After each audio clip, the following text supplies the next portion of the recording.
بسم اللہ الرحمن الرحیم، اللہ کے نام سے شروع جو نہایت مہربان رحم والا۔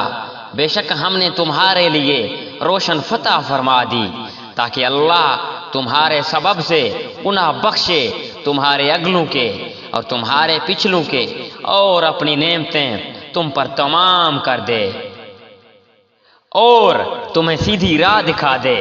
وہی ہے جس نے مسلمانوں کے دلوں میں سکون ڈال دیا تاکہ اپنے ایمان کے ساتھ ہی ساتھ اور بھی ایمان میں بڑھ جائیں، اور آسمانوں اور زمین کے لشکر اللہ ہی کے ہیں، اور اللہ تعالیٰ دانا با حکمت ہے، تاکہ مومن مردوں اور عورتوں کو ان جنتوں میں لے جائے جن کے نیچے نہریں بہ رہی ہیں، جہاں وہ ہمیشہ رہیں گے، اور ان سے ان کے گناہ دور کر دے۔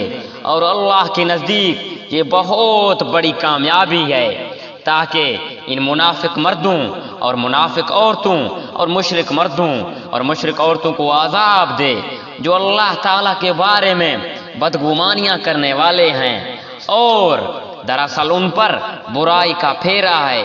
اللہ ان پر ناراض ہوا اور انہیں لعنت کی اور ان کے لیے دوزخ اختیار کی، اور وہ بہت بری لوٹنے کی جگہ ہے۔ اور اللہ ہی کے لیے آسمانوں اور زمین کے لشکر ہیں، اور اللہ غالب اور حکمت والا ہے۔ اور یقیناً ہم نے تجھے گواہی دینے والا اور خوشخبری سنانے اور ڈرانے والا بنا کر بھیجا تاکہ تم اللہ اور اس کے رسول پر ایمان لاؤ اور اس کی مدد کرو اور اس کا ادب کرو اور اللہ کی پاکی بیان کرو۔ صبح و شام جو لوگ تجھ سے بیعت کرتے ہیں وہ یقیناً اللہ سے بیعت کرتے ہیں، ان کے ہاتھوں پر اللہ کا ہاتھ ہے۔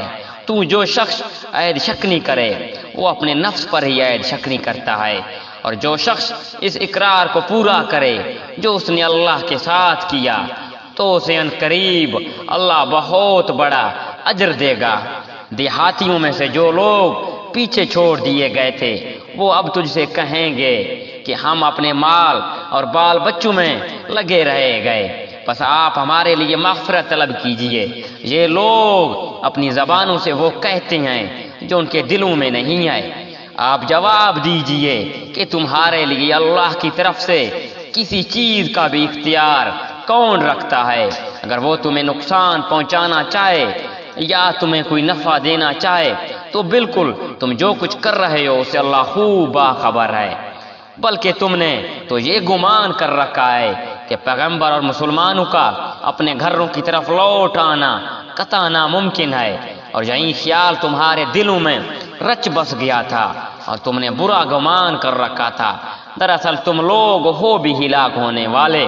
اور جو شخص اللہ اور اس کے رسول پر ایمان نہ لائے تو ہم نے بھی ایسے کافروں کے لیے دہکتی آگ تیار کر رکھی ہے۔ اور زمین اور آسمانوں کی بادشاہت اللہ ہی کے لیے ہے، جسے چاہے بخشے اور جسے چاہے عذاب کرے، اور اللہ بڑا بخشنے والا مہربان ہے۔